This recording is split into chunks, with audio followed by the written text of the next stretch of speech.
Hello friend, आपका स्वागत है हमारे चैनल साइबर एजुकेशन में। फ्रेंड, आज के वीडियो हम लोग बात करने वाले हैं बिहार आईटीआई परीक्षा 2021 के बारे में। फ्रेंड, जैसा कि आपको मालूम होगा कि 5 सितंबर 2021 को बिहार आईटीआई का एग्जाम होने वाला है और इसी के रिगार्डिंग हम लोग बिहार आईटीआई संबंधित वीवीआई प्रश्न देखेंगे, जो कि आपको साइंस के सारे प्रश्न यहाँ पे रहने वाले हैं।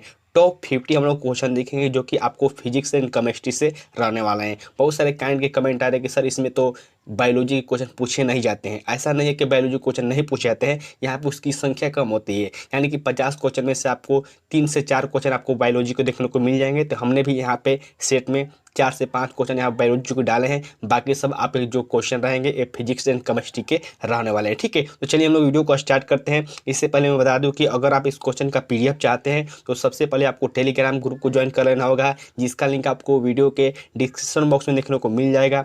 साथ में बता दूं ये भी बात कि इस वीडियो को शुरू से लेकर लास्ट तक देखें और वीडियो खत्म होने के बाद कमेंट बॉक्स में आप अपना स्कोर जरूर शेयर करें। बहुत कम ऐसे स्टूडेंट होते हैं जो कि अपना स्कोर शेयर करते हैं। ठीक है, तो वीडियो खत्म होने के बाद आप अपना स्कोर जरूर शेयर करें कि आपने 50 क्वेश्चन में से कितने क्वेश्चन का राइट आंसर दिया हुआ है। चलिए हम लोग क्वेश्चन को स्टार्ट करते हैं। पहला क्वेश्चन यहाँ पर देख सकते हैं, मेंशन किया गया है, निम्नलिखित में से किन भौतिक मात्राओं की इकाई एक समान है। यानी कि यहाँ पर देखिए नीचे 4 ऑप्शन मेंशन किए गए और आपको बताना है कि कौन सी ऐसी राशि है जिनकी जो इकाई मात्रक है वो समान है। जैसे कि ऑप्शन देख सकते हैं, मेंशन किया है कार्य एंड ऊर्जा। तो कार्य का मात्रक क्या होता है? कार्य का मात्रक होता है जूल, और ऊर्जा का भी ऐसा मात्रक होता है क्या? जूल। तो यहाँ से ए ऑप्शन बिल्कुल राइट आंसर हो जाएंगे इस क्वेश्चन के। ठीक है, अब जब यहाँ पे आप इसके बारे में बात करेंगे तो यहाँ पे देखिए बल का एसआई मात्रक क्या होता है? न्यूटन होता है। दाब का होता है पास्कल। तो ऐसे यहाँ पे डिफरेंट हो जाएगा, अलग अलग हो जाएगा। ठीक है, और यहाँ पे बल और कार्य भी आपको अलग अलग होगा, बल और संवेग ये भी आपको अलग अलग हो जाएगा। ठीक है, तो इसीलिए आपका यहाँ पे ए ऑप्शन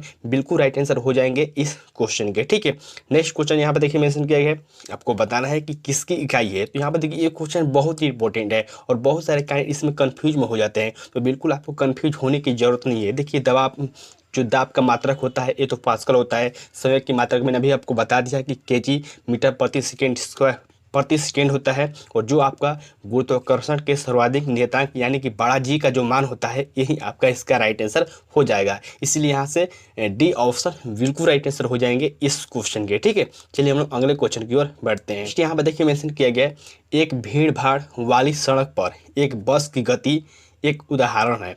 यानी कोई भी भीड़ भाड़ वाली सड़क है, एक बस की गति क्या हो जाएगी? असमान, एक समान, वृत्तीय या फिर रेखीय। तो इसका राइट आंसर हो जाएगा असमान, क्योंकि जब भीड़ भाड़ यहाँ पर जब कोई भी सड़क रहेगी कि जो बस की गति हो जाएगी ये असमान हो जाएगी, यानी कि बदलती रहेगी, कभी कम कभी ज़्यादा। इसलिए इसका राइट आंसर हो जाएगा असमान। ठीक है, बहुत सारे काइंड के नीचे कमेंट आ रहे हैं कि सर आप जो बता रहे हैं साइंस क्वेश्चन हमको समझ नहीं आ रहा है। बहुत सारे काइंड के ये भी कमेंट है कि सर क्वेश्चन का लेवल बढ़ाइए। तो देखिए जो बिहार आईटीआई का एग्जाम है उसी के अनुसार मैं आपको क्वेश्चन सेट किया हूँ। ठीक है, इससे आपको हार्ड क्वेश्चन नहीं पूछे जाएंगे, तो बिल्कुल आप इसको ध्यान में रखें। बहुत सारे कैंडिडेट को बोलेंगे सर इजी है, इजी है। तो आप 50 क्वेश्चन में से कितने क्वेश्चन का सही आंसर दे पाते हैं ये वीडियो के नीचे कमेंट करके बताइए, ताकि मुझे मालूम चलता है कि आप कितना क्वेश्चन का यहाँ पे राइट आंसर दे पा रहे हैं। नेक्स्ट यहाँ पर क्वेश्चन देखिए मेंशन किया गया है, मंदता का अर्थ है, मंदता का अर्थ त्वरण है। यानी कि जो आपको मान्यता होता है इसका क्या अर्थ होता है? धनात्मक, ऋणात्मक त्वरण या फिर धनात्मक त्वरण या फिर शून्य त्वरण या फिर उपयुक्त सभी विकल्प। तो जो आपका मान्यता का अर्थ होता है ये होता है ऋणात्मक त्वरण। यानी कि यहाँ से ए ऑप्शन बिल्कुल राइट आंसर हो जाएंगे इस क्वेश्चन के। लेकिन जब आप इसका न्यूमेरिकल बनाएंगे तो उसमें आपको माइनस लिखना नहीं होता है, लेकिन यहाँ पे ऋणात्मक होता है। ठीक है, तो बिल्कुल आप इस बात को याद रखेंगे। चलिए हम लोग अगले क्वेश्चन की ओर बढ़ते हैं। यहाँ पे देखिए मेंशन किया गया है, जड़त्व इनसिडिया का नियम किसके द्वारा प्रतिपादित किया गया था? ये भी क्वेश्चन बहुत ही इंपॉर्टेंट है। जड़त्व के नियम किसके द्वारा प्रतिपादित किया गया था? तो ये किया गया था आपको सर आइजैक न्यूटन के द्वारा। ठीक है, यानी कि यहाँ से ये ऑप्शन बिल्कुल राइट आंसर हो जाएंगे इस क्वेश्चन के।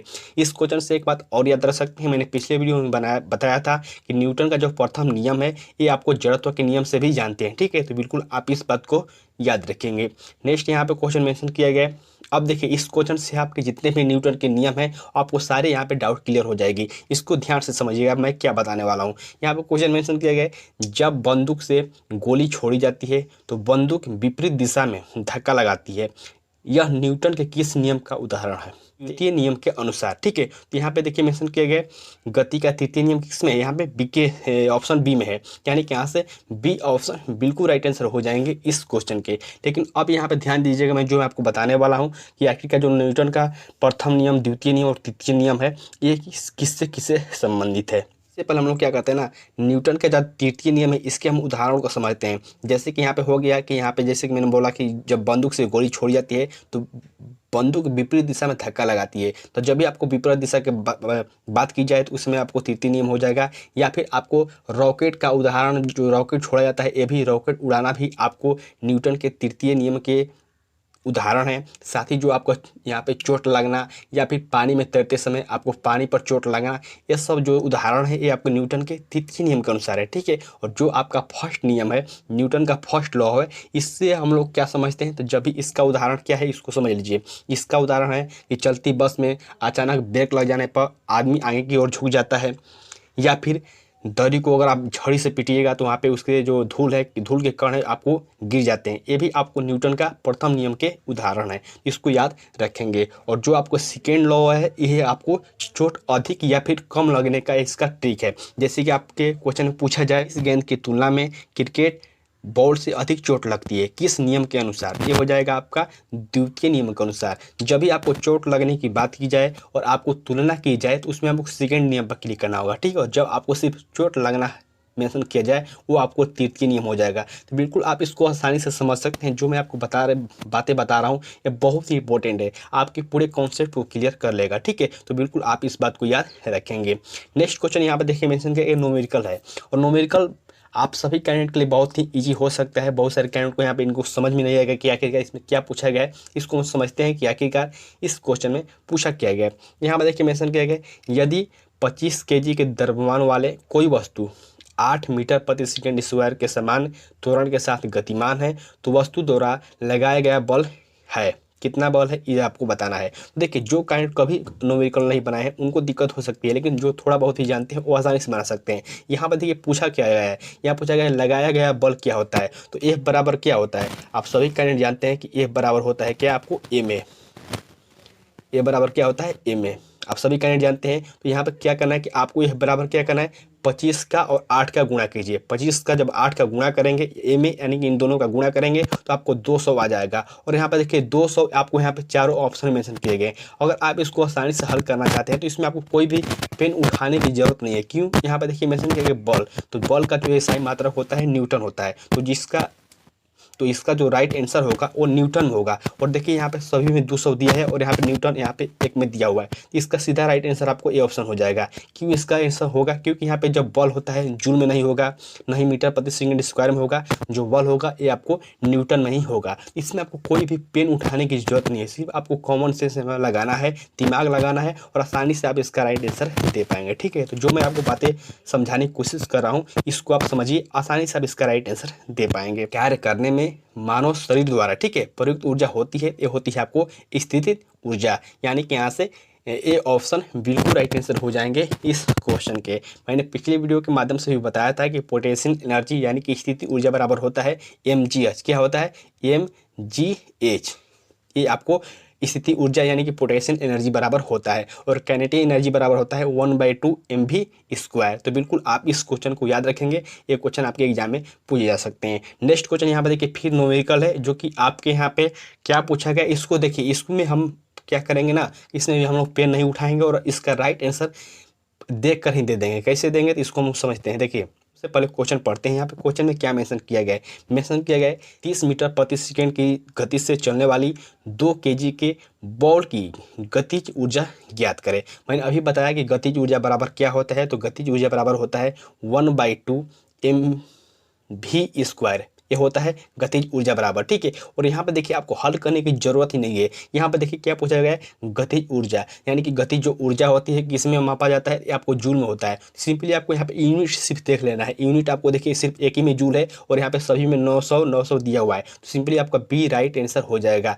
बी राइट आंसर इसलिए होगा क्योंकि यहाँ पे गतिज ऊर्जा पूछा गया है और गतिज ऊर्जा यानी कि जो ऊर्जा का जो यूनिट होता है ये जूल में मापा जाता है, नहीं पास्कल में मापा जाता है, नहीं वाट में मापा जाता है और नहीं आपको न्यूटन में मापा जाता है। ठीक है, इसलिए आपको बी ऑप्शन बिल्कुल राइट आंसर हो जाएंगे इस क्वेश्चन के।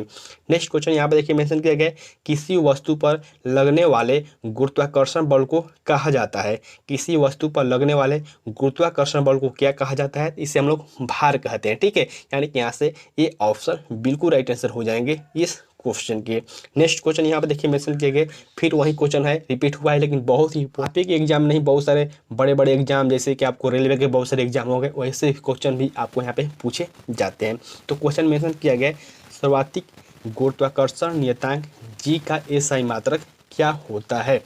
देखिए यहाँ पे बहुत सारे कन्फ्यूजन इसी में हो जाते हैं। ये तो समझते हैं कि न्यूटन मीटर होगा नहीं, न्यूटन केजी मीटर भी नहीं होगा, लेकिन इसमें कन्फ्यूज हो जाता है। तो बिल्कुल आपको कन्फ्यूज होने की जरूरत नहीं है। जो इसका मात्रक होता है न्यूटन मीटर स्क्वायर केजी प्रति सेकेंड स्क्वायर होता है। ठीक है, तो बिल्कुल यहाँ से बी ऑप्शन बिल्कुल राइट आंसर हो जाएंगे इस क्वेश्चन के। क्वेश्चन यहाँ पे देखिए मेंशन किए गए, चंद्रमा पर आवाज क्यों नहीं सुनी जा सकती है? यानी कि आप जब चंद्रमा पर चल जाते हैं तो आवाज आप क्यों नहीं सुन सकते, ये आपको कारण बताना है। ऑप्शन देख सकते हैं, ऑप्शन के अनुसार आप आसानी से इसको पकड़ सकते हैं। जैसे कि मेंशन किया गया, चंद्रमा पर कोई आवाज नहीं करता है क्योंकि चंद्रमा पर पानी नहीं है।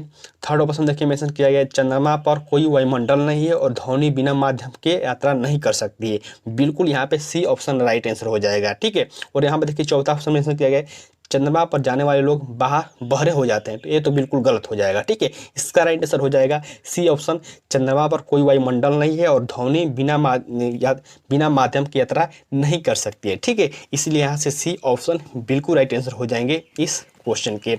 नेक्स्ट क्वेश्चन यहाँ पर देखिए मेंशन किया गया, पृथ्वी की सतह पर पलायन वेग लगभग होता है। पृथ्वी की सतह पर पलायन वेग लगभग कितना होता है? ये क्वेश्चन भी बहुत ही इंपॉर्टेंट है। इसका राइट आंसर हो जाएगा आपको 11.2 किलोमीटर प्रति सेकेंड। यानी कि यहाँ से बी ऑप्शन बिल्कुल राइट आंसर हो जाएंगे इस क्वेश्चन के। पलायन वेग का मतलब होता है कि अगर आप 11.2 किलोमीटर प्रति सेकेंड के वेग से किसी को व्यक्ति हैं तो उसका पलायन हो जाएगा, वो फिर वापस लौटकर नहीं आएगा। ठीक है, तो पलायन वेग इसको आसानी से आप समझ सकते हैं। नेक्स्ट क्वेश्चन यहाँ पे देखिए मेंशन किया गया, जब दूध को माथा जाता है तो मक्खन इससे पृथित हो जाता है, किसके कारण? यहाँ पे ऑप्शन देख सकते हैं मेंशन किया गया, अपकेंद्र बल के कारण, आसंजन बल के कारण, सहसंजन बल के कारण या फिर गुरुत्वाकर्षण बल के कारण। ये जो आपको जब दूध को माथा जाता है तो मक्खन इसमें अलग हो जाते हैं, ये होता है आपको अपकेंद्र बल के कारण। यानी कि यहाँ से ए ऑप्शन बिल्कुल राइट आंसर हो जाएंगे इस क्वेश्चन के। ठीक है, चलिए हम लोग नेक्स्ट क्वेश्चन की ओर बढ़ते हैं। नेक्स्ट क्वेश्चन यहाँ पे देखिए मेंशन किया गया, उत्क्षेप बल और कार्य करते हैं।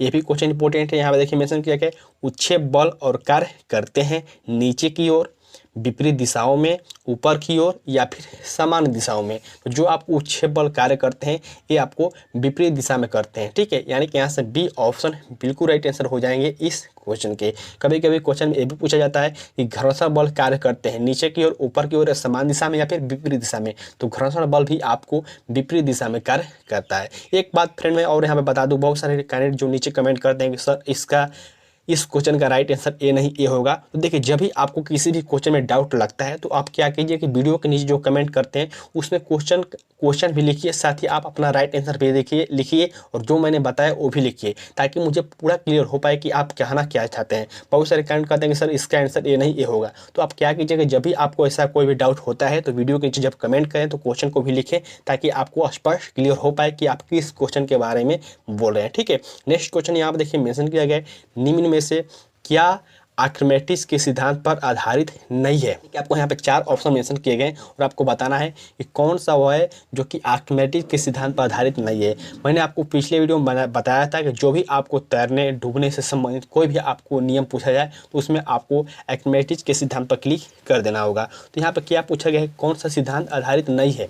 तो यहाँ पर देखिए मेंशन किया गया, हाइड्रोमीटर, इलेक्ट्रोमीटर, पनडुब्बी और यहाँ पे आइटोमीटर। देखिए पनडुब्बी ये तो आपको निश्चित ही आपको आर्किमिडीज के सिद्धांत से होगा, क्योंकि मैंने बताया कि जो भी तैरने या फिर डूबने से संबंधित होगा वो आपको आर्किमिडीज के सिद्धांत हो जाएंगे। इलेक्ट्रोमीटर से क्या होता है, तो इससे हम लोग दूध की शुद्धता मापते हैं। दूध की जो शुद्धता मापा जाता है ये आपको इलेक्ट्रोमीटर के माध्यम से मापा जाता है। ठीक है, और यहाँ पर देखिए मेंशन किया गया हाइड्रोमीटर। तो हाइड्रोमीटर भी बहुत ही इंपॉर्टेंट है। कभी कभी पूछा जाता है कि हाइड्रोमीटर से का उपयोग कहाँ किया जाता है। तो जो आपको हाइड्रोमीटर है इसका जो प्रयोग होता है ये आपको द्रव की अपेक्षित घनत्व को मापने के लिए किया जाता है। लेकिन जो यहाँ पे ऑटोमीटर है ये आपको मापने के के लिए किया जाता है, यानी कि जो वाहनों की दूरी है उसको मापने के लिए किया जाता है। तो जो आपको तीनों ऑप्शन देखने को मिल रहे हैं ऊपर में, हाइड्रोमीटर, इलेक्ट्रोमीटर और पनडुब्बी, ये सारे जो नियम है आपको आर्किमिडीज से संबंधित है। लेकिन जो आपको ऑटोमीटर है ये आपको वाहनों की गति की दूरी मापता है, इसीलिए यहाँ से डी ऑप्शन सही हो जाएंगे, क्योंकि क्वेश्चन पूछा गया है कौन सा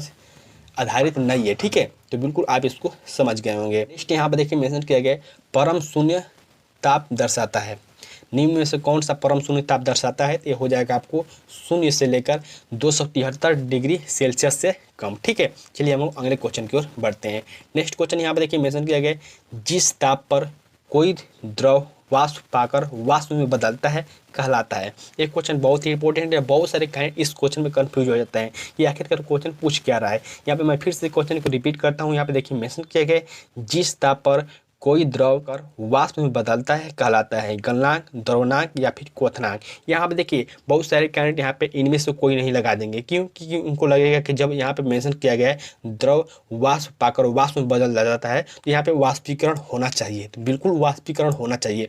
अगर यहाँ पे क्वथनांक नहीं दिया जाएगा तो वहाँ पे इसका राइट आंसर वाष्पीकरण हो जाएगा, लेकिन यहाँ पे क्वथनांक दिया गया है इसलिए आपको यहाँ पे इसका राइट आंसर क्वथनांक हो जाएगा। ठीक है, कोई भी जो द्रव है वाष्प पाकर वाष्प में बदलता है तो उसे हम लोग वाष्पीकरण कहते हैं, लेकिन जो क्वथनांक है जब आपको पानी उबलने लगता है उसे हम लोग क्वथनांक के नाम से जानते हैं। यहाँ पे वाष्पीकरण नहीं है इसलिए क्वथनांक इसका राइट आंसर हो जाएगा। ठीक है, तो बिल्कुल आप इस बात को याद रखेंगे। अब यहाँ से एक क्वेश्चन और याद रख सकते हैं कि ठोस से द्रव में बदलने की प्रक्रिया क्या कहलाती है। कोई भी जो ठोस पदार्थ है और द्रव में बदलने की प्रक्रिया क्या कहलाती है?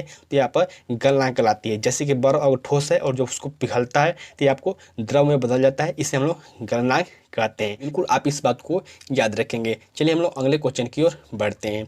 नेक्स्ट क्वेश्चन यहाँ आप देख सकते हैं मेंशन किया गया है निम्नलिखित में से किसे सोनार की मदद से मापा जा सकता है। ये भी क्वेश्चन बहुत ही इंपॉर्टेंट है। यहाँ मेंशन किया गया है निम्नलिखित में से किसे सोनार की मदद से मापा जा सकता है। नीचे ऑप्शन देख सकते हैं मेंशन किया गया है हवाई जहाज की दूरी, जंगलों में जानवर द्वारा उत्पन्न ध्वनि, वायुयानों की ध्वनि पिच, और यहाँ पर नीचे ऑप्शन मेंशन किया गया है पानी के अंदर मौजूद वस्तुओं की दूरी, दिशा और गति। इसका राइट आंसर डी ऑप्शन हो जाएगा। ठीक है, पानी के अंदर मौजूद वस्तुओं की दूरी और दिशा यहाँ पे मापा जाता है सोनार के द्वारा, यानी कि यहाँ से डी ऑप्शन बिल्कुल राइट आंसर हो जाएंगे इस क्वेश्चन के। इस क्वेश्चन से एक बात और याद रख सकते हैं, कभी कभी क्वेश्चन पूछा जाता है कि रडार का उपयोग कहाँ किया जाता है। ठीक है, रडार का उपयोग कहाँ किया जाता है? तो वायुयानों की जो सूचकांक है उसकी स्थिति मापने के लिए रडार का उपयोग किया जाता है। और सोनार का उपयोग कहाँ किया जाता है? तो ये आपको पानी के अंदर किया जाता है। इस क्वेश्चन से आप इतना बात याद रखेंगे। नेक्स्ट क्वेश्चन यहाँ पर देखिए मेंशन किया गया किस विद्युत चुम्बकीय की तरंग दैर्घ्य सबसे कम होती है? तो ये होती है आपको गामा किरण की। ठीक है, गामा किरण की तरंग दैर्घ्य सबसे कम होती है, यानी कि यहाँ से डी ऑप्शन बिल्कुल राइट आंसर हो जाएंगे इस क्वेश्चन के। अब देखिए इस क्वेश्चन से एक बात और याद रख सकते हैं, कभी कभी क्वेश्चन पूछा जाता है कि गामा किरण की खोज किसने किया था? तो ये आपको बैक रूलर के द्वारा किया गया था। अब देखिए यहाँ पे इसका जो चुंबकीय तरंग है ये सबसे कम होता है, लेकिन जब आपको पूछा जाए कि चुंबकीय तरंग तो सबसे कम होती है गामा किरण की, लेकिन आवृत्ति और ऊर्जा किसकी अधिक होती है? और यहाँ पर आपको चार ऑप्शन दे दिए जाए तो उस समय आपको यहाँ पे गामा किरण पर क्लिक करना होगा। ठीक है, यानी कि गामा किरण की आवृत्ति और ऊर्जा अधिक होती है और इनकी तरंगदैर्घ्य जो है सबसे कम होती है। ठीक है, तो बिल्कुल आप इस बात को याद रखेंगे। नेक्स्ट क्वेश्चन यहाँ पर देखिए मेंशन किया गया एक्सरे जो अब चिकित्सा के क्षेत्र में रूप से रोग निदान के लिए उपयोग किया जाता है, इसकी खोज किसके द्वारा की गई थी? यानी कि जो एक्सरे है, एक्सरे की खोज किसके द्वारा की गई थी ये आपको बताना है। तो जो आपको एक्सरे की खोज हुई थी ये हुई थी आपको विलियम रॉन्टेजन के द्वारा, यानी कि यहाँ से ए ऑप्शन बिल्कुल राइट आंसर हो जाएंगे इस क्वेश्चन के। चलिए हम लोग अगले क्वेश्चन की ओर बढ़ते हैं। नेक्स्ट क्वेश्चन यहाँ पे देखिए मेंशन किया गया वाई का निरपेक्ष अपवर्तनांक सूचकांक कितना है? वाई का निरपेक्ष अपवर्तनांक सूचकांक कितना है? तो ये होता है आपको 1.008, यानी कि यहाँ से सी ऑप्शन बिल्कुल राइट आंसर हो जाएंगे इस क्वेश्चन के। चलिए हम लोग अगले क्वेश्चन को देखते हैं। नेक्स्ट यहाँ पे देखिए मेंशन किया गया प्रकाश तंतु किस सिद्धांत पर कार्य करता है? प्रकाश तंतु किस सिद्धांत पर कार्य करता है? तो आपको कार्य करता है पूर्ण आंतरिक परिवर्तन सिद्धांत पर, यानी कि यहाँ से डी सॉरी बी ऑप्शन बिल्कुल राइट आंसर हो जाएंगे इस क्वेश्चन के। देखिए इस क्वेश्चन से एक बात और याद रख सकते हैं, जो कि अभी हाल ही में करंट से क्वेश्चन आपको पूछे जा सकते हैं। प्रकाश तंतु के जनक किसे माना जाता है? ये आपको माना जाता है नरेंद्र सिंह कृपाणी को। ठीक है, तो बिल्कुल आप इस बात को याद रखेंगे। पर माइट्रोपिया से पीड़ित लोगों द्वारा लेंस का उपयोग किया जाता है, और बहुत सारे कैंडिडेट यहाँ पे हाइपर माइट्रोपिया और मायोपिया में कंफ्यूज हो जाते हैं कि आखिरकार होगा क्या। ठीक है, तो मैं आपको समझा देता हूँ कि आखिरकार हाइपर मायोट्रोपिया और मायोपिया क्या होती है। जो आपको हाइपर मायोट्रोपिया होता है ये आपको दूर दृष्टि दोष से पीड़ित लोगों के लिए इलाज किया जाता है, और जो आपको मायोपिया है ये आपको निकट दृष्टि से जो लोग पीड़ित होते हैं उसमें अवतल लेंस का उपयोग किया जाता है। तो यहाँ पे क्वेश्चन मेंशन किया गया है कि हाइपर मायोट्रोपिया से पीड़ित लोगों द्वारा लेंस का उपयोग किया जाता है, तो इसका राइट आंसर हो जाएगा आपका उत्तल। क्योंकि जो आपको मायोपिया है वो आपको मायोपिया यानी कि निकट दृष्टि दोष में अवतल लेंस का उपयोग होता है, और दूर दृष्टि दोष में आपको उत्तल लेंस का उपयोग होता है। तो बिल्कुल आप इसको आसानी से समझ गए होंगे, इसका राइट आंसर हो जाएगा सी ऑप्शन। चलिए हम लोग अगले क्वेश्चन की ओर बढ़ते हैं। नेक्स्ट यहाँ पर देखिए मेंशन किया गया सीवी रमन के बारे में निम्न में से क्या गलत है। सीवी रमन के बारे में निम्नलिखित में से क्या गलत है ये आपको बताना है। तो फर्स्ट में यहाँ पर देखिए मेंशन किया गया उन्हें 1954 ईस्वी में भारत रत्न से सम्मानित किया गया था, तो ये बिल्कुल सही है। ठीक है, नेक्स्ट यहाँ पर देखिए मेंशन किया गया उन्होंने वर्ष 2030 में नोबेल पुरस्कार जीता, ये भी बिल्कुल सही है। उन्हें 1930 में नोबेल पुरस्कार दिया गया था, और इनका जन्म 1888 में तमिलनाडु में हुआ है, तो ये भी बिल्कुल राइट आंसर हो जाएगा। और यहाँ पे जब 3 ऑप्शन राइट हो गए, चौथा ऑप्शन आप अपने आप आपको सही हो जाएंगे, गलत हो जाएंगे, क्योंकि यहाँ पूछा गया कि कौन सा गलत है। इसीलिए आपको जो डी ऑप्शन है इसका आंसर गलत है, इसलिए आपको यहाँ पे इसका राइट आंसर डी हो जाएगा। ठीक है, नेक्स्ट यहाँ पे देखिए मेंशन किया गया दर्पण का सूत्र है। दर्पण का सूत्र है ये आपको बताना है, दर्पण का क्या सूत्र होता है। तो देखिए बहुत सारे कैंडिडेट यहाँ पे देखकर कंफ्यूज होता है कि किसमें प्लस होगा किसमें माइनस होगा। तो देखिए जब भी आपको दर्पण सूत्र के बारे में पूछा है, तो जब आपको दर्पण पूछा है तो उसमें प्लस होता है, और लेंस में क्या होता है माइनस होता है। इसको आसानी से आप समझ सकते हैं कि जब लेंस में पावर लगता है तो उसमें माइनस प्लस होता है, तो इसमें जब होता है तो उसमें माइनस होता है। ठीक है, लेंस में ज़्यादातर माइनस की जो निकट दृष्टि तो उसमें माइनस का पावर का लेंस पहना जाता है, इसलिए इसको याद रख सकते हैं कि जब माइनस होता है तो उसमें आपको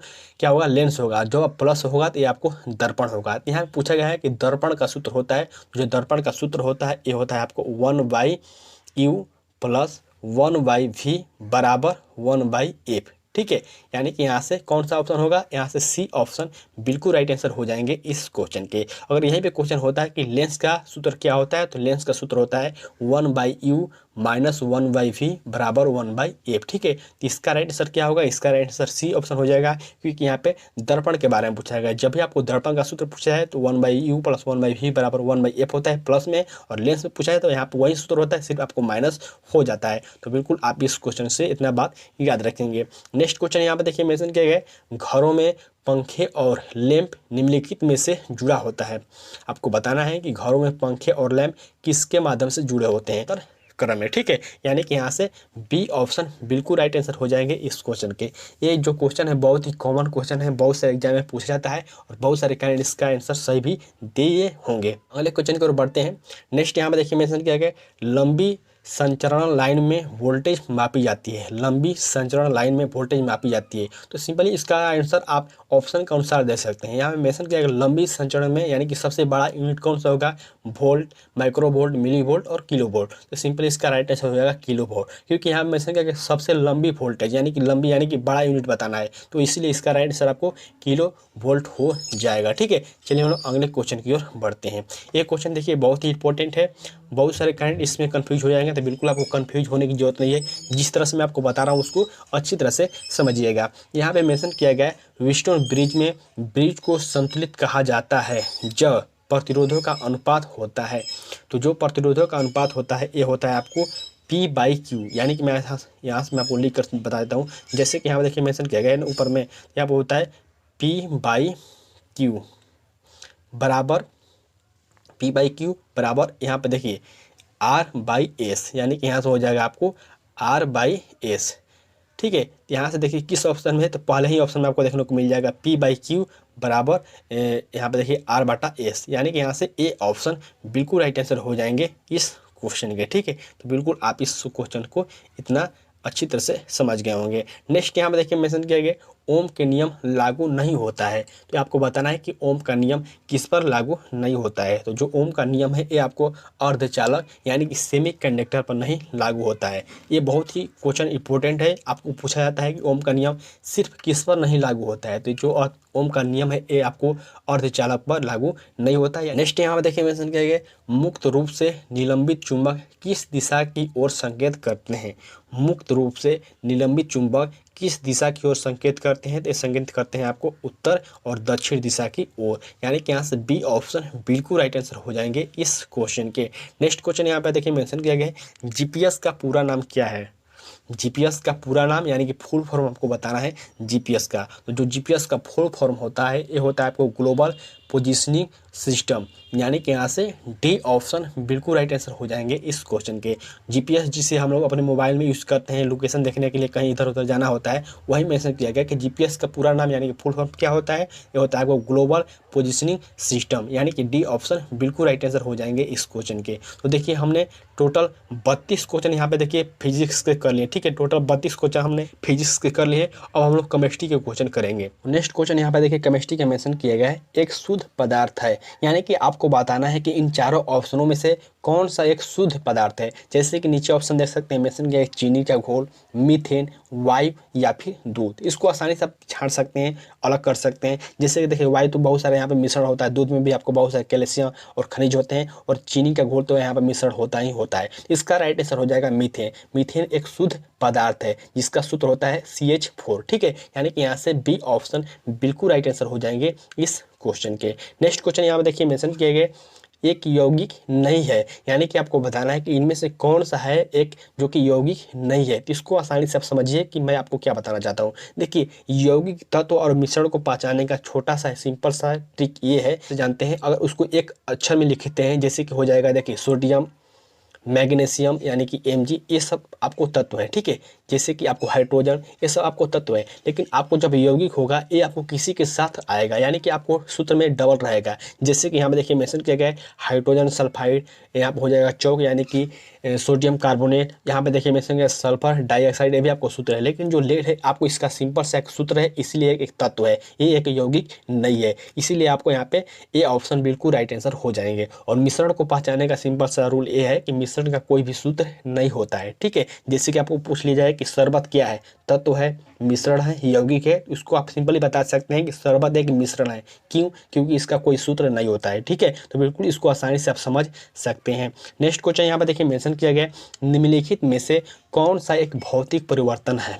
ये भी क्वेश्चन बहुत ही इंपॉर्टेंट है। इस क्वेश्चन से हम लोग समझ लेते हैं कि आखिरकार भौतिक परिवर्तन और रासायनिक परिवर्तन किसे हम लोग कहते हैं। तो देखिए ऑप्शन में क्या मेंशन किया गया है, पानी का बर्फ में परिवर्तन, मानव में श्वसन, मानव में पाचन, और फिर दूध से दही बनना। तो देखिए भौतिक परिवर्तन हम लोग उसे कहते हैं जिससे हम लोग दोबारा प्राप्त कर सकें, और जो रासायनिक परिवर्तन होता है जो एक बार क्रिया हो जाती है वो दोबारा प्राप्त नहीं होती है। सिंपल सी बात है। तो यहाँ पे देखिए मेंशन किया गया, मानव में श्वसन, ये आपको दोबारा प्राप्त नहीं किया जा सकता है। मानव में पाचन, अगर एक बार आप खाकर आपका पाचन हो जाता है तो फिर उससे आप दोबारा प्राप्त नहीं कर सकते हैं। इसी तरह यहाँ पे देखिए मेंशन किया, दूध से दही, दूध से दही बनने के बाद आप दही से दूध नहीं बना सकते हैं। इसलिए आपको जो तीनों ऑप्शन देखने को मिल जाएंगे ये आपको रासायनिक परिवर्तन है। लेकिन यहाँ पे देखिए फर्स्ट ऑप्शन में जो मेंशन किया गया है, पानी का बर्फ में परिवर्तन, जब आप पानी को बर्फ में परिवर्तन करते हैं तो आपको फिर बर्फ आपको पानी में भी परिवर्तन हो सकता है। और मैंने यही बताया कि जो भी आपको दोबारा परिवर्तित होकर अपने रूप में शामिल हो जाए वो आपको भौतिक परिवर्तन है, और जो अपने आप में फिर शामिल ना हो यानी कि परिवर्तित ना हो वो रासायनिक परिवर्तन है। और यहाँ पे क्वेश्चन में मेंशन किया गया कि भौतिक परिवर्तन कौन सा है, इसलिए यहाँ से ए ऑप्शन बिल्कुल राइट आंसर हो जाएंगे इस क्वेश्चन के, ठीक है। नेक्स्ट क्वेश्चन यहाँ पे देखिए मेंशन किया गया है, इलेक्ट्रॉन के समतुल्य प्रति कणों को क्या कहा जाता है। इलेक्ट्रॉन के समतुल्य यानी कि आपको इलेक्ट्रॉन के समतुल्य यानी कि उल्टा आपको बताना है, ठीक है। इलेक्ट्रॉन के उल्टा प्रतिकण क्या होते हैं। तो जो आपको इलेक्ट्रॉन के समतुल्य प्रतिकण होते हैं ये आपको पॉजिट्रॉन होते हैं, ठीक है। यानी कि यहाँ से डी ऑप्शन बिल्कुल राइट आंसर हो जाएंगे इस क्वेश्चन के। इस क्वेश्चन से एक बात और याद रख सकते हैं, कभी कभी आपको पूछा जाता है कि पॉजिट्रॉन की खोज किसके द्वारा किया गया था। ये आपको एंडरसन के द्वारा किया गया था पॉजिट्रॉन की खोज, इलेक्ट्रॉन की खोज किसके द्वारा किया गया था? तो आपको किया गया था आपको इलेक्ट्रॉन की खोज जे थॉमसन के द्वारा। और यहाँ पे न्यूट्रॉन की खोज किसके द्वारा किया गया था? आपको किया गया था जेम्स चैडविक के द्वारा न्यूट्रॉन की खोज किया गया था। और मैंने आपको बताया था कि जब भी आपको प्रोटॉन की खोज के बारे में पूछा जाए तो इसका दो राइट आंसर होता है, गोल्डस्टीन और रदरफोर्ड दोनों। ठीक है, दोनों में से कोई भी टिक कर सकते हैं। अगर दोनों हो देता है तो दोनों आपको देगा कि आपको इनमें से दोनों। तो बिल्कुल आसानी से आप इसको समझ गए होंगे। नेक्स्ट क्वेश्चन यहाँ पे देखिए मेंशन किया गया, एम सतह सेल यानी कक्षा में, एम सतह कक्षा में समायोजित किए जा सकने वाले इलेक्ट्रॉनों की संख्या कितनी होती है? देखिए इसका सूत्र यहाँ पे होता है 2n²। मैं आपको बताता हूँ कि अगर आपको किसी भी कक्षा में अधिकतम इलेक्ट्रॉनों की संख्या पूछा है तो उसका सूत्र होता है 2n²। जैसे कि जो आपको यहाँ पे कक्षा होते हैं ये होते हैं KLM, जैसे कि यहाँ पे देखिए होता है KLMNPQ, ठीक है, KLMNOPQ, यानी कि यहाँ पे कितने होते हैं? कक्षा की संख्या 7 होती है। ठीक है, K से लगाकर Q के बीच। अगर आपको पूछ ले, जैसे कि यहाँ पे पूछ ले कि L में कितनी यहाँ पे इलेक्ट्रॉनों की संख्या होती है, तो यहाँ पे देखिए के से हम लोग शुरुआत करेंगे। तो यहाँ पे देखिए जो एल है आपको सेकेंड नंबर पर आ रहा है, यानी कि एनओ की संख्या आप कितनी हो जाएगी? 2 हो जाएगी। ठीक है, यहाँ पे जब एनओ की संख्या 2 हो जाएगी तो हम लोग 2 को स्क्वायर करेंगे, कितना हो जाएगा? 4। और 4 में जब 2 का गुणा करेंगे तो हो जाएगा 8। अगर यहाँ पे जब एनओ की संख्या पूछता है यानी कि एल कक्षा में कितने इलेक्ट्रॉन रख सकते हैं, तो इसका राइट आंसर हो जाएगा 8। लेकिन यहाँ पे क्या पूछा गया है कि यहाँ पूछा गया है कि एम, यानी कि देखिए KLM, यानी कि यहाँ पे देखिए एम कितने नंबर पर आ रहा है? 3 नंबर पर आ रहा है। ठीक है, तो अब सिंपली आपको क्या करना है? 3 का स्क्वायर करना है। 3 का स्क्वायर हो जाएगा 9, और 9 में फिर 2 का गुणा कर देना, 9 दूना के 18, यानी कि यहाँ से ए ऑप्शन बिल्कुल राइट आंसर हो जाएंगे इस क्वेश्चन के। ठीक है, तो जब भी आपको पूछा जाए कि इस कक्षा में इलेक्ट्रॉनों की संख्या अधिकतम कितनी हो सकती है, तो इसका सिंपल सा सूत्र या फिर ट्रिक ये है, इसको आप 2n² को याद रखिए। ठीक है, और यहाँ पे के से शुरू होता है, के से शुरू होता है और क्यू तक जाता है। ठीक है, KLMNP, ठीक है, इसको ऐसे करके याद रख सकते हैं, क्यू तक होता है और इलेक्ट्रॉनों की संख्या 7 होती है। जिसका भी पूछ ले, जैसे कि मैं एक और एग्जांपल देकर बता देता हूँ। जैसे कि हम लोग बात करें सिर्फ के की, फर्स्ट में पूछ ले कि के कक्षा में इलेक्ट्रॉनों की संख्या कितनी अधिकतम हो रहती है। देखिए के वो कितने नंबर पर आ रहा है? क्या आप लोग आ रहा है 1 नंबर पर, तो हम लोग 1 के स्क्वायर करेंगे, 1 का स्क्वायर होता है 1, और 1 में 2 का गुणा करेंगे तो हो जाएगा 2। अगर यहाँ पे के पूछा जाता है तो इसका राइट आंसर 2 हो जाता है। तो बिल्कुल आप इसको आसानी से समझ गए होंगे, और आपको यहाँ पे इस क्वेश्चन से बिल्कुल आप जो भी क्वेश्चन पूछे जाएंगे ऐसे करके आसानी से आप उसका राइट आंसर दे पाएंगे। नेक्स्ट क्वेश्चन यहाँ पे देखिए मेंशन किया गया है, रदरफोर्ड परमाणु मंडल में अल्फा कण पर प्रक्षेपित किए थे स्वर्ण, चांदी, एल्यूमिनियम या फिर टाइटेनियम। तो जो आपको रदरफोर्ड परमाणु मंडल में अल्फा कणों पर जो प्रक्षेपित किया गया था ये आपको स्वर्ण का पत्ता था। ठीक है, यानी कि स्वर्ण पत्तों पर आपको यहाँ पे प्रक्षेपित किया गया था, यानी कि यहाँ से ए ऑप्शन बिल्कुल राइट आंसर हो जाएंगे इस क्वेश्चन के। चलिए हम लोग अगले क्वेश्चन की ओर बढ़ते हैं। निम्नलिखित में से कौन सी धातु का इलेक्ट्रॉनिक विन्यास नहीं है? ये भी क्वेश्चन देखिए, मैं आपको यहाँ पे इसका सिंपल सा ट्रिक बताता हूँ कि कैसे आप पहचान सकते हैं कि कौन सा धातु का यहाँ पे इलेक्ट्रॉनिक विन्यास है, कौन सा उपधातु का है, कौन सा अक्रिय गैस का है, और कौन यहाँ पे हाइड्रोजन समूह का है। ठीक है, मैं आपको एक ट्रिक बताता हूँ, इसको आसानी से आप समझिएगा। मैं आपको सबसे पहले इस क्वेश्चन का राइट आंसर बता दूँ। यहाँ पे क्वेश्चन में मेंशन किया गया है, निम्नलिखित में से कौन सा किसी धातु का इलेक्ट्रॉनिक विन्यास नहीं है। तो यहाँ पे देखिए आसानी से इसको समझिए। यहाँ पे ऑप्शन मेंशन किया गया है 2, 8, 3, 2, 1, 1। तो इसको हम लोग छोड़ते हैं, और यहाँ पे मैं आपको एक लिस्ट बताता हूँ, इसको आसानी से आप याद रखेंगे।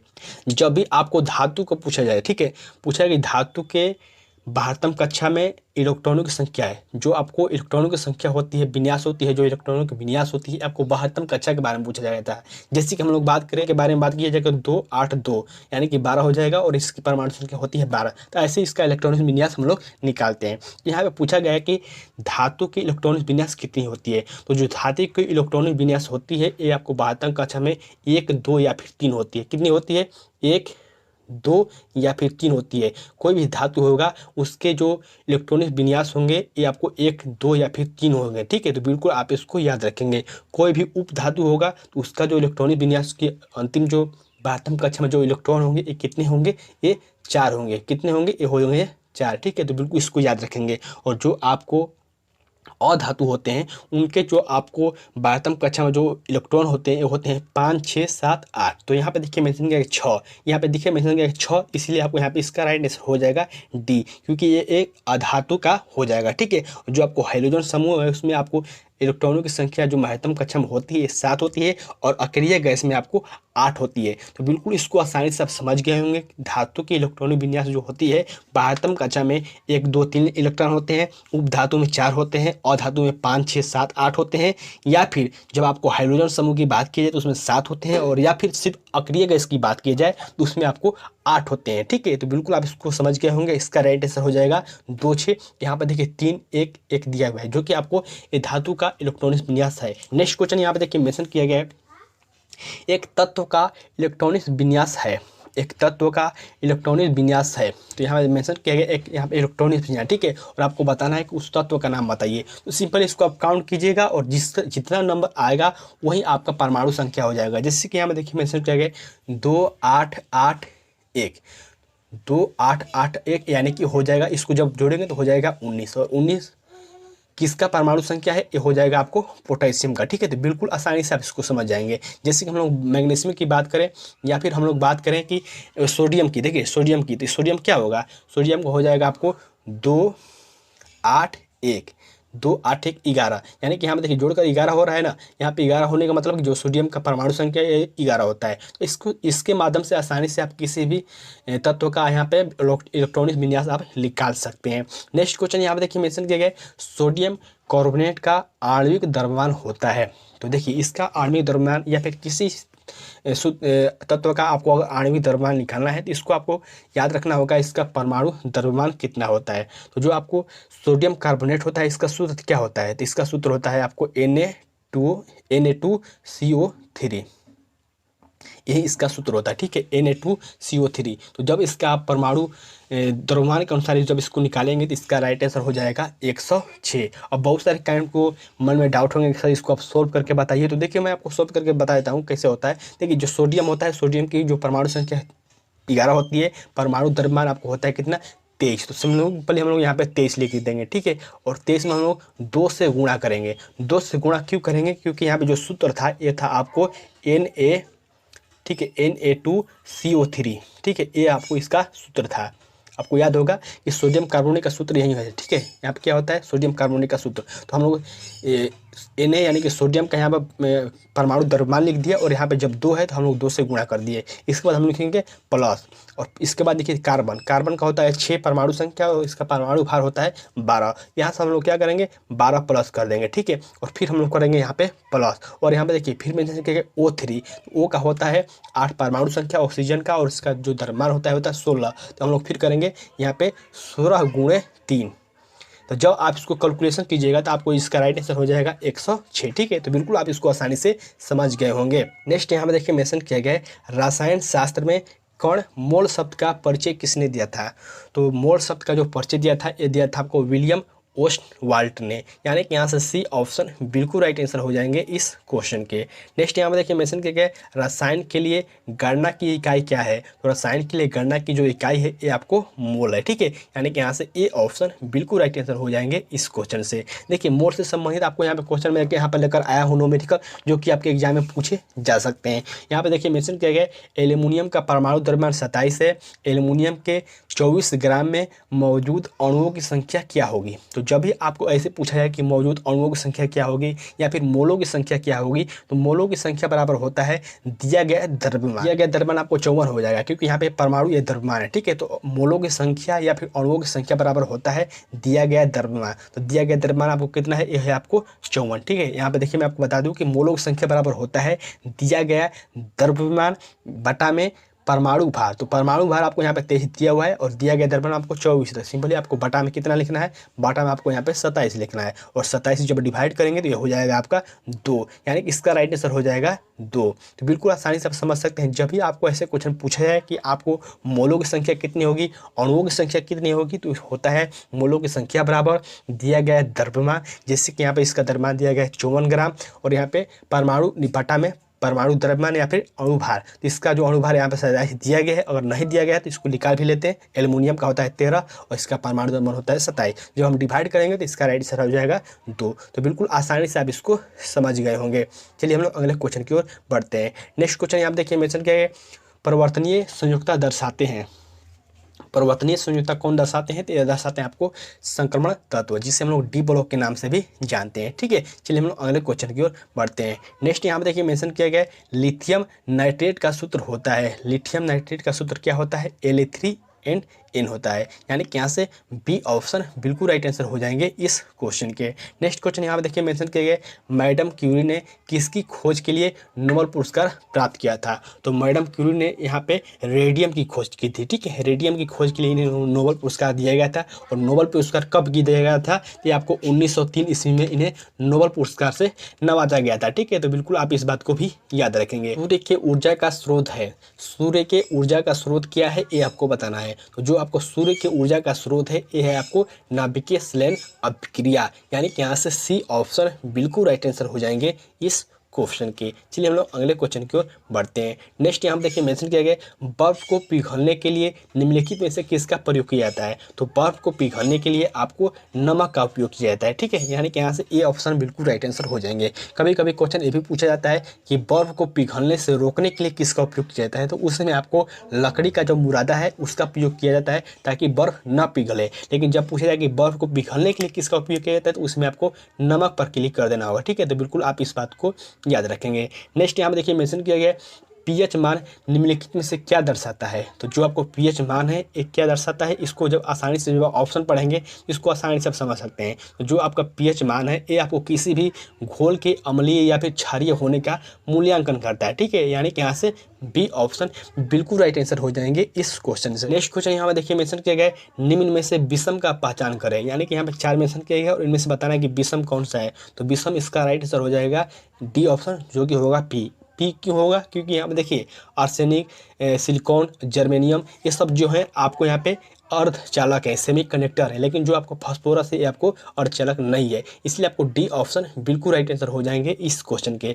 नेक्स्ट क्वेश्चन यहाँ पे देखिए मेंशन किया गया एक क्षार धातु है, यानी कि आपको बताना है कि इन चारों में से कौन सा एक क्षार धातु है। तो मैंने बताया था कि फर्स्ट ए के जितने भी आपको तत्व हैं ये आपको क्षार धातु होते हैं। जैसे कि यहाँ पे देखिए मेंशन किया गया सोडियम, ये आपको फर्स्ट ए के धातु है, इसलिए इसका राइट आंसर हो जाएगा सोडियम। ठीक है, तो बिल्कुल आप इस क्वेश्चन को याद रखेंगे। नेक्स्ट क्वेश्चन यहाँ मेंशन किया गया सफेद फास्फोरस को संग्रहित किया जाता है। सफेद फास्फोरस को संग्रहित किसमें किया जाता है? ये किया जाता है आपको पानी में, यानी कि यहाँ से सी ऑप्शन बिल्कुल राइट आंसर हो जाएंगे इस क्वेश्चन के।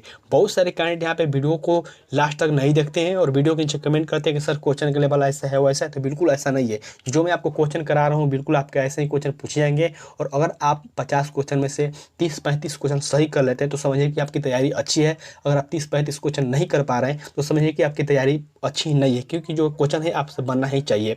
निम्नलिखित में से कौन सा ईंधन मानव निर्मित है? तो यहाँ पे जो गोबर गैस है ये आपको मानव द्वारा निर्मित किया जाता है। ठीक है, यानी कि यहाँ से बी ऑप्शन बिल्कुल राइट आंसर हो जाएंगे इस क्वेश्चन के। नेक्स्ट यहाँ पे देखिए अब हम लोग बायोलॉजी से संबंधित आपको 4 क्वेश्चन देख लेते हैं।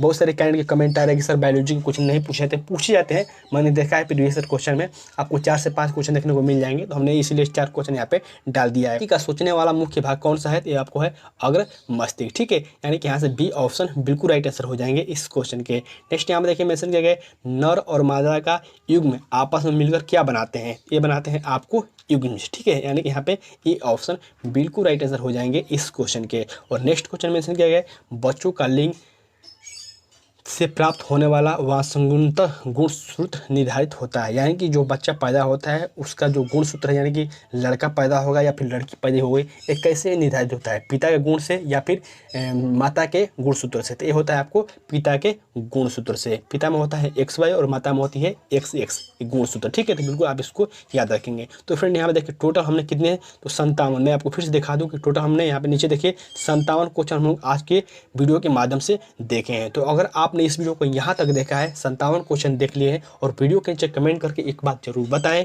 कि आपने कितने क्वेश्चन का राइट आंसर दिया हुआ है। और देखिए इस क्वेश्चन के माध्यम से जो भी मैं आपको वीडियो बना कर देता हूँ बहुत ही मेहनत लगती है और मैं आपको कोशिश करता हूँ कि वैसे क्वेश्चन लाया जाए जो कि आपके एग्जाम में पूछे जाए। ठीक है, तो अगर आपको वीडियो पसंद आई हो तो वीडियो को लाइक करें, साथ ही दोस्तों के साथ शेयर करें और अपने दोस्तों के साथ इस वीडियो को जरूर शेयर करें उन दोस्तों के साथ जो कैंडिडेट बिहार ITI का एग्जाम देने वाले हैं। ठीक है, तब तक के लिए बाय फ्रेंड, जय हिंद।